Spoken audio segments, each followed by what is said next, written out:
everyone, my name is Sherrine Teoh. I'm an image consultant for the last 14 years. I'm also a PA trainer. Welcome to today's session on body language and communication. Our first part of the video will talk about body language, after which the second part will talk about communication and what's a good conversationalist. Okay, body language is a very interesting topic, very intriguing sometimes, because you cannot take what people tell you at face value. You have to understand what's the underlying meaning, what are they trying to tell me, what's the message behind what they are saying. So that's where you got to read their non-verbal communication, their body language. Okay, it has shown that 80% of the communication comes from non-verbal communication. 20% is just what they say. So you see the bulk of it is 80% without any words said. Okay, the non-verbal communication. Okay, in body language there are some things, let me give you a good example to show you. For example, if someone asks me, Sherrine, you want to go to the supermarket? Then I will go, supermarket okay lah, let's go. I said, let's go, but my body language and the tone tells you that I'm not very willing. I don't really want to go, but I have no choice. Maybe it's dark and maybe I still have work to do, but I have no choice to just go with you. Okay, it's not very willing, right? So that's the underlying message that you have to read from a person. So a few things consist in body language. The first one is the way a person carry themselves. If she walks into the room and he or she is slouching, dragging his feet, then you can sense that this person don't have a very good day, not very happy. But you have a very good day. You have some very exciting news, but you better hold back, because if you have shared with them, they may not sense that happiness, that excitement that you have, because they are already pulled out by whatever problems, troubles they have for that day. Okay, so that's where you got to read their body language. It's important. So carriage is one thing. The other thing is eye contact. When someone talk to you, you want them to give you all their eye contact? Yes, definitely. Because if you are talking to me and I do this, I understand what you mean. So what happened in the end? So I'm always distracted by something else. Will you feel that you want to talk to me? Will you feel that I want to talk to you also? So that's not much of a respect there. You don't feel that I'm giving you my time. You don't feel that I'm giving you the attention that you deserve. So it's not much point to that conversation. Okay, I remember when I was younger, I was dating. Okay, I was young, but yeah, I can recall. Okay, this gentleman and me were chit-chatting, and I was talking. He was doing this. Yeah, I understand. Yeah, that's why I see your point of view. Yeah, then go ahead. Yeah, he's very distracted. So I could sense at 20-year-old, I could sense, wow, he's not giving me his attention. There's no respect. Well, how can I date a guy like that? So shortly after, I told him I'm in a hurry. I need to go. Although I wasn't in a hurry lah, but no point staying there and talking to somebody who's not interested to listen to you. Okay, so that's eye contact, very important. Okay, the thing about eye contact is it always comes in a inverted triangle form. Look at them, the eyes and the nose. Eyes and nose, very quickly. Eyes, nose. The eyes move very fast. Don't stare at the eyes. It's very intimidating. Don't stare at the nose. People will feel, okay, maybe my nose still there, right? So people will feel very conscious, right? So it's an inverted triangle. It's okay if you look around and it's I understand. Sometimes we have this very, we put ourselves in this situation and you check and you glance away once in a while. That's fine. Okay, but very fast you pull yourself back and they can sense the attention that you give them. Okay, so eye contact, very important.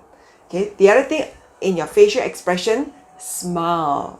Smile, very important. It takes you a long way. You know, people like to mix around with another person who are friendly, who are happy. Okay, so smile. If someone talk to you and you smile, that's a genuine smile. The eye smile and the mouth smile, you see the teeth, right? Okay, but when someone's not sincere, that kind of smile,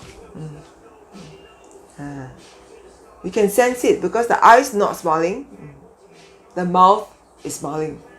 No, so it doesn't feel right. Okay, not sincere. Some people give sarcastic smile, like, yeah, yeah, yeah. I also went Japan before, but sometimes subconsciously you didn't realize that you behave that way. So we have to be aware. These are the non-verbal communication. You thought you smiled and you responded, but actually your reaction, how they see you, is not positive at all. Okay, so your non-verbal communication that consists of 80% that I said, very important. Okay, so last few things, gesturing. When I'm talking to you, I gesture to compliment what I'm talking about. That's fine. Okay, so gesturing, that's nice, pleasant, that's reassuring. But when and when someone does gesturing, like touching around the mouth, okay, maybe another person say, oh, let's try the chicken rice in this coffee shop, very nice, and then you tried before but you don't really agree, but you say, oh, yeah, it's quite nice, you should go and try also. Yeah, when someone touch around their lips or their mouth, they're not exactly telling the truth. Some little white lie there, maybe for the better good or what, I don't know, but yeah, so it's not total truth. Okay, and the other thing about body language is mirroring. If your friend is talking to you like this, and then you reciprocate by talking to them back like this, so there is this unspoken connection between the two of you. Okay, so it's good, mirror the person. Okay, but if your boss, tell me about your proposal today, and then you say, oh, I remember that day Sherrine said, yeah, must mirror the person, then you have a connection. So you do this to your boss. Okay, boss, today I'm here to share with you. Don't do the same thing again, because the boss is doing this because of authority. You don't return back the same authority to him. Okay, so that's different.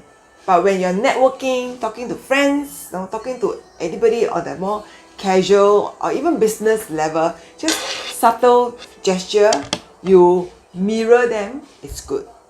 Okay, all right, so I'll move on to communication. Okay, communication is important. We talk about the non-verbal communication. So let's talk about the verbal one, the 20% that's important. Okay, in a verbal communication of 100%, 55% is visual, how you look. Okay, so that means body language, all these things, how you present, how you dress, how you groom yourself is 55%, right? And then 38% is vocal, how you sound. Okay, this is maybe I say, I don't feel, okay, I go with you, it doesn't sound willing. So that's the 38%, the tone, the how you sound from that 20% of communication. The last 7%, we have got 55% of how you look, 38% how you sound. We have got this 7%, the words spoken. See, words take up so much less priority, but people will still remember some part of it, 7%. Okay, so 7% is the words spoken. So you put this whole thing together, can you imagine the tone is so important? Your body language, how you look, is very important. Okay, so knowing that, how what communication consists of, let's go into a little bit the details, which is the how you communicate, how you talk. Okay, your volume is important. Some people speak very soft, you can hardly catch them.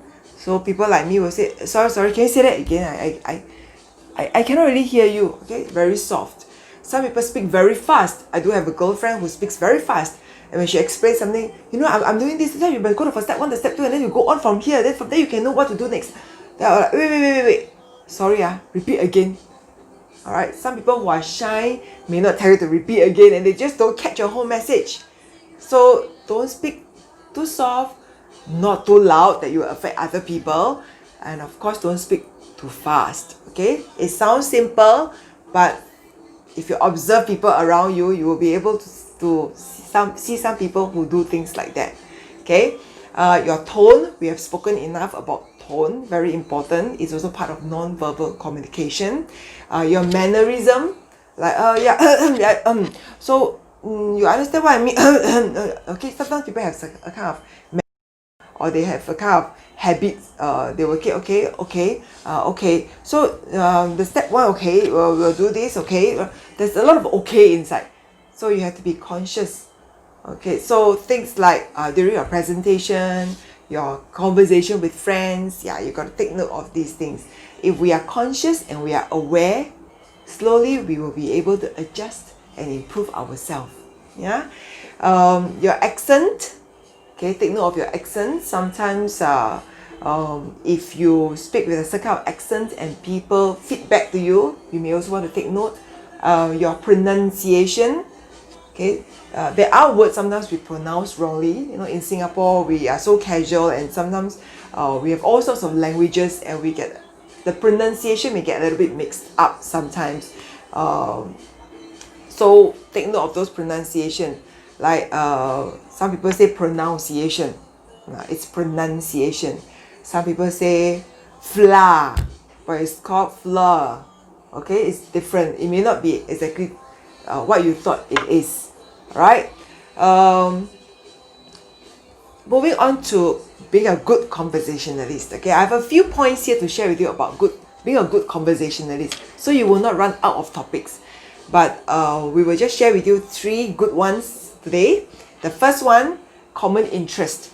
Okay, if you have a common interest with somebody and you think there is something that they like just like you. For example, you enjoy traveling.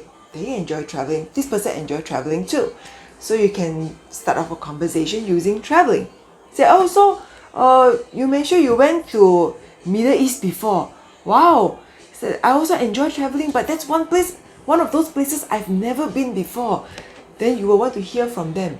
When people start talking, in whatever situation, people start talking about themselves, about things they know, they enjoy that conversation. So get them talking. If it's a new friend, get them talking. They will enjoy their conversation with you. Not necessarily you must talk a lot to have a good conversation. Let people talk, and you are a good listener. You will have a good conversation too. So that's 2 points I've covered. Have a common interest in your conversation and be a good listener. That's also a good conversationalist. Okay. The last one is pay a compliment. Okay, I want to stress this because in Singapore we hardly pay compliment to somebody. Things like, oh, you have a very nice hairstyle today. Wow, did you just cut your hair? And they will tell you all about what style is this. They have tried a few different styles, maybe different color. This salon that I've been to, or they found a new salon, or this hairstylist they found, So they will start talking. They said, wow, I love this color on you. Or say, oh, where do you get this pair of shoes? It's so nice. Very elegant. Maybe flats, but very elegant. And they will share with you where they got it from. Not very cheap, but it's very comfortable. Things like that. So compliment people. It'll take you a long way, right? And when you use Okay, so with those techniques and those tips that you have learned in the last 15-20 minutes, it'll be very useful when you try to connect with other people in whatever situation that you go to. Body language you cannot do without, because people definitely have telltale signs through their body language on the messages that the accurate messages that they want to tell you. The communication is to make you feel comfortable, confident, to hold a conversation, to get to know people and let people be comfortable with you. You use those techniques I shared with you on having a common interest, listening ear, and pay a compliment. It'll take you a long, long way. I remember there was an incident where I was with this guy, and we were just walking, together, have wanting to maybe just chit chat, as we walk to the car or something. So he was standing there and walking together, and he said, very quiet. I said, wow, you really don't know what to say. And I was also a young girl then.